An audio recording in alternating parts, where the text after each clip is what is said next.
Hey guys, I hope you're all doing well.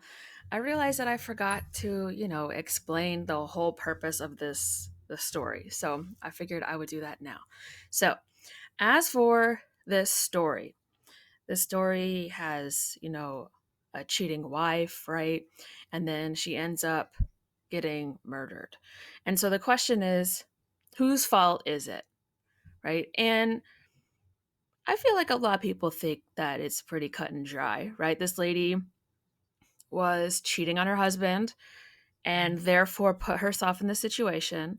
And therefore, most people, according to the poll, did believe that it was the wife's fault that she got murdered. And looking at the comments that explain why, most people are saying, well, she put herself in that situation and therefore she is responsible for her death. Now, there were some people who are asking, like, well, what is the answer?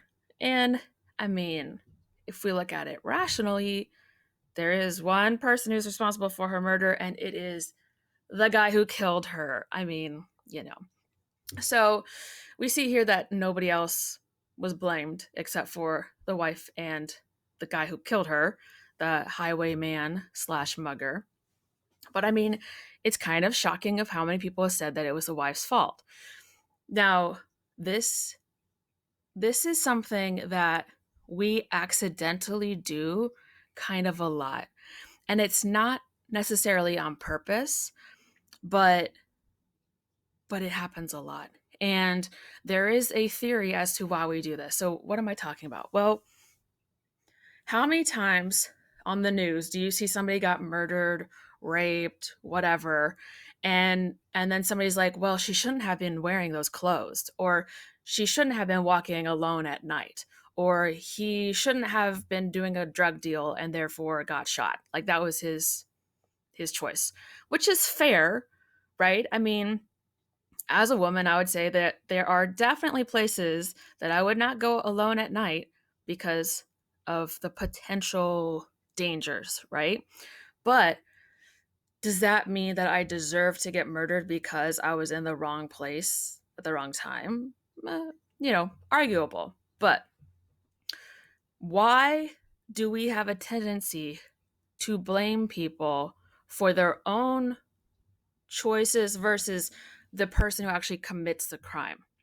So, should we be responsible for our own actions? 100% of course. Should she have been cheating on her husband? Hell no, right? However, is it her fault that she got murdered?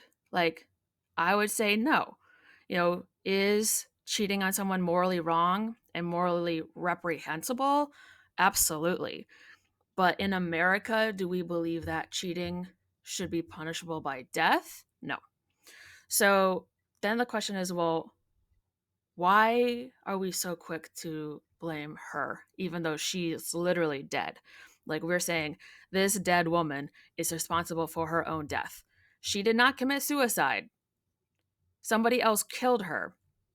Why do we do this? So the theory is called the just world theory. Now, I feel like this is more applicable before the pandemic situation, but the world before the pandemic um, could be terrifying if you think, well, people are getting murdered because there are murderers. That's kind of terrifying, right? If we look at all of the instances of murder, and this guy was doing a drug deal, and this guy, he was in the wrong part of town, and all this different stuff, well, then we feel like we can prevent that from happening against ourselves, right? If I don't go to a drug dealer, if I stay out of the right part or stay in the right part of town, right? I can do what I can do to prevent myself from being murdered. And that makes us feel better. That makes perfect sense, right? We can control stuff, and therefore I'm going to protect myself, and therefore the person who puts themselves in that situation deserves to get murdered or deserves to get raped or deserves this because they made the wrong choices. But in reality, like,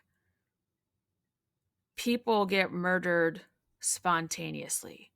People die in car crashes spontaneously. Like legit car accidents do happen, where it's an accident, right? You may think, oh, well, that was probably a drunk driver or whatever. Like, not necessarily. So, the whole point of this activity is so that you understand that we accidentally slash potentially evolutionarily have a predisposition to blame people who are the victim because it makes us feel better that we have more control of not being exposed to that situation. And I think that's really interesting. And I hope that I've explained it well enough. And if I have not, just ask me so I can clarify. But yeah, to answer the question, yeah, the murderer murdered the lady, and she is potentially morally reprehensible. But um, in this activity, sometimes they ask like, well, what if we tweak the story and instead of her being a cheating wife, what if she was a widow? What if she was a widow and she needed to go to the other town because that's where her job was? And what if like all this stuff happened and she like forgot her purse at home and therefore she couldn't pay for the ride home on the ferry boat and therefore she had to walk this certain way and then gets murdered? At at that point, whose fault is it? Is it still the woman or is it now the mugger's fault? Is it now the murderer's fault because he was murdering her and she seems like a victim? When in reality, both the cheating wife and a widow is the victim because they were both murdered. So, social psych is really fun. I hope that you're enjoying it.